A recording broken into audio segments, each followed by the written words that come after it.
you and all the members of the lodge that one, have attended all year long, and the families that have supported us for spending so much time away from home. So with all that, Randy, I'm going to turn it over to you, and I'm going to stand back here for a moment. I was asked to have an agenda. Hopefully I'm accomplishing that.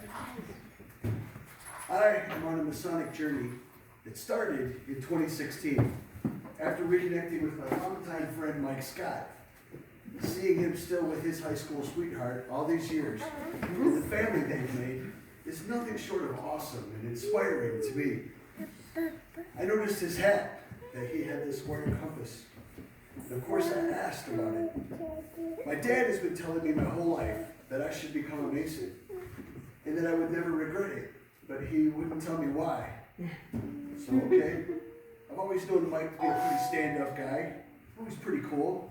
So if he's a Mason, alright, I'll come check it out. So when I first came here, I was shown around by worshipful Brother Matt. And I really felt that sense of welcome from him and from everyone that I was around at that time. And then when I petitioned, worshipful Brother Earl stopped me. And he really took the time to express to me that by signing that petition, I'm not joining some club. I'm asking him for a chance to join his family. And I really didn't take that lightly. I knew what he meant by that, and I appreciated it. He then told me that I need to go home and talk to my wife. Well, I'm really going to need her support to be successful here. And then there's an amount of time spent coming to lodge and learning the tenets and all the lessons and the things that this craft has to teach us. And we really need our families to be there for us. So I entered in October of 2016, passing in November, and being raised by my dad in February of 2017. My wife fully supporting me, knowing that I'm doing something to become a better man, closer to God. I know some other fathers raising their own sons and being right there for them. Worship Brother Steve and Zach Priggs, David Arnold, which I was honored to be helpful there. Worship Brother Wilbert and Wayne Fanning, Jason and Shaylin Bryce, Worship Brother Mike and Chris Scott, Worship Brother Alan Al Booth, Worship Brother Bob and Andy Johns, Worship Brother Wes Berry raised two of his sons. Greg's not here, unfortunately, but Greg Nelson has been like a little brother to me since the 80s. I've known him since we were kids, and now he actually is my brother. So I'm going to be quoting a couple of speeches given 1998 by Most Worshipful Brother Jeffrey O. Nations and Right Worshipful Brother Philip Elon, both from the Grand Lodge of Missouri. And in these, I hope that you can hear how these words, how they connect to our lives outside the lodge room and into our homes and communities. Freemasonry is the science by which morality is taught through the visible symbols and instructive traditions associated with the erection of King Solomon's Temple some 3,000 years ago. Like every science and permanent institution, Freemasonry is built on certain conceded principles. These include a belief in the one living and true God, a revelation of his will, the resurrection of the body, and the immortality of the soul. When we say one God, we refer to whatever supreme being and benevolent being in which man places his ultimate trust. We are non-denominational, institution accepting men of all faiths. Freemasonry is the ardent supporter of every religion. It denies to no man his particular theological or secular beliefs, but rather complements and fulfills those beliefs. Without an express belief in these principles, no man can ever become a Freemason. Acceptance of the fatherhood of God is the very foundation of the Masonic institution. From this fatherhood logically flows the brotherhood of man. And really that's most important. I myself have chosen Christianity, and King James Bible is my rule and guide. But our craft is open to faith and denomination, so long as we do in fact know a deity or supreme being that keeps us walking a straighter line than we might without him. Freemasonry is a broad system of morals and ethics that is a science of human duties, whose principles are accepted by all religions as essential to human excellence. The cornerstone of these principles rests upon the recognition of the divine truth that mankind has a common origin and a common destiny, that God is the creator and father of all of us. Out of that relationship of deity grows the brotherhood of man. Freemasonry's great purpose is to intensify that relationship. Thus, it teaches us love, faith, and duty. Hi. It unites man in strong embrace of fraternal fellowship and induces emulation of who best can work and best agree. Freemasonry thus becomes a system of spiritual education where it is taught not only the virtues, but also the useful lessons of everyday life. The Temple of King Solomon signifies the use of the temple of our bodies, that is, our inner spiritual temple. The tools and implements used in the building of Solomon's temple signify to us the cultivation of the virtues to be practiced in the erection of our inner spiritual temple of man. The traditions associated with Solomon's temple serve as worthy examples of our imitation and to inspire us a love of all that is good and true. Freemasonry teaches us the most important part of life is the discharge of our duties toward God and our fellow man.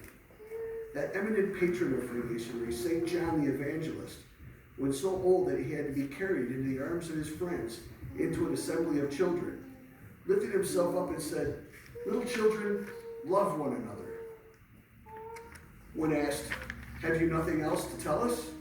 he replied, "I say this again and again, because if you do this, nothing more is needed."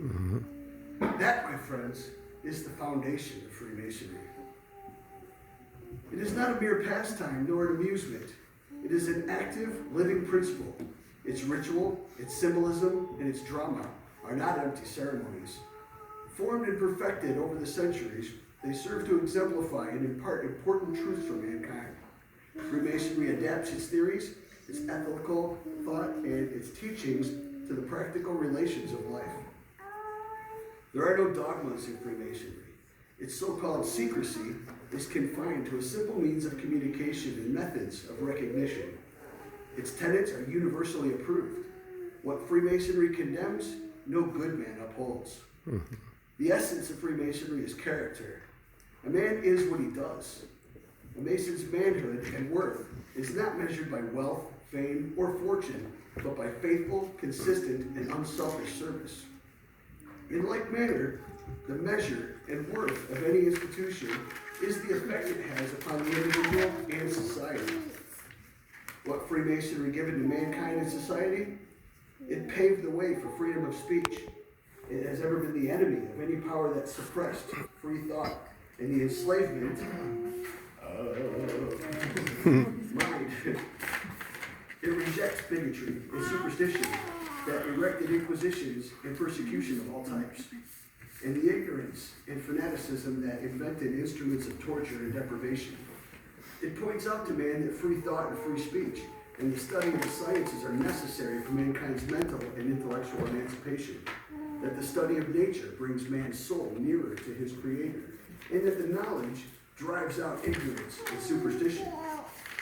It has taught mankind that after he has emancipated himself from the vices that tyrannize and oppress, he must learn to govern himself wisely by practicing the cardinal virtues of Freemasonry, which are temperance, fortitude, prudence, and justice.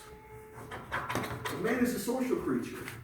Such as our nature compels us to seek the companionship of others. We therefore see our brothers and their families animated by the same noble purpose, meeting in the lodge where they can feel the hearty touch of a hand, hear the words of inspiration and encouragement, and enjoy the pleasure, entertainment, and fellowship of this time-honored institution. While gathered in these great assemblies, we confer our ceremonial degrees, provide relief to the indigent, assistance to the worthy, and administrate systems of care to those who are less fortunate. Freemasonry is all of this and much, much more. Beneath and beyond all of these is deep, permanent passion for the betterment of brotherhood of man. Freemasonry is the ardent supporter of religion, benevolence, and mortality, places before the man incentives, goodness, and the contemplation of the holy principles of the divine truth. The tenets of our ancient order are brotherly love, relief, and truth. The first among them is brotherly love. It is the very cement which holds together the social edifice of this world.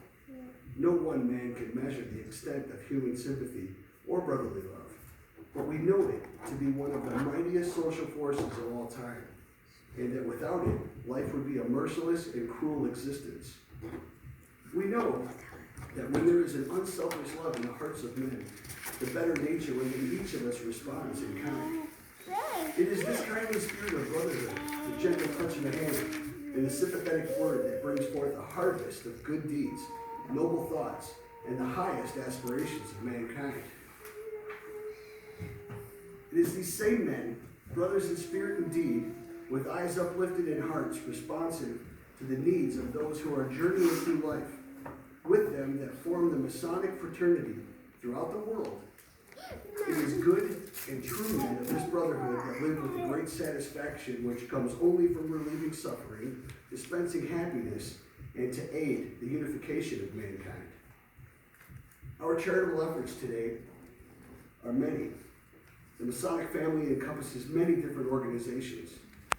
Men's organizations include the Blue Lodges, the Scottish and York Rites, the ancient Arabic Order of the Nobles and the Mystic Shrine, the Grotto, and the Knights Templar. Ladies' organizations include the Order of the Eastern Star, which also includes men who are Freemasons.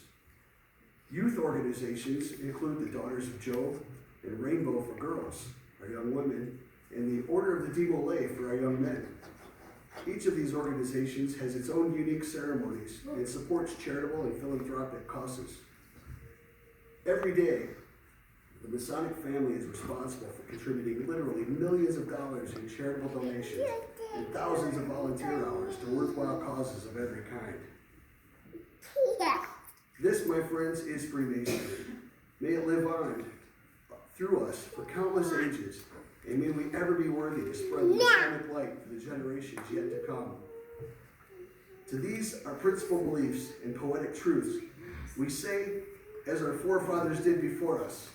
And brothers, amen? So mote it be. So mote it be. That'll never get old.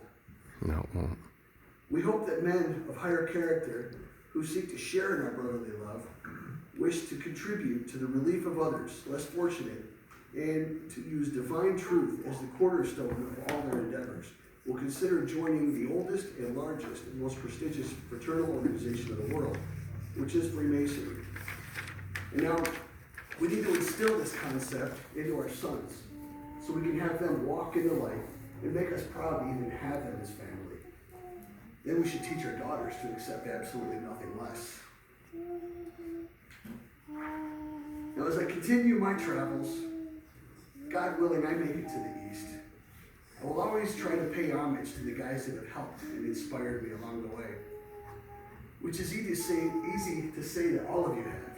Your wives, your families, you guys have all been very inspiring to me. I see so much goodness in this room, in this lodge. I love it. But my real goal is to get to the year past that, after I sit in the East. Perhaps I can be as well versed as Paul Henson. Possess the good character of a Gary Meyer. Maybe the knowledge of an Earl Spalding. What if I can have the determination of a Steve Prince, or that giving nature of Dave Arnold? All of it in hopes of maybe someday being half as cool as a Wilbur and Fannin.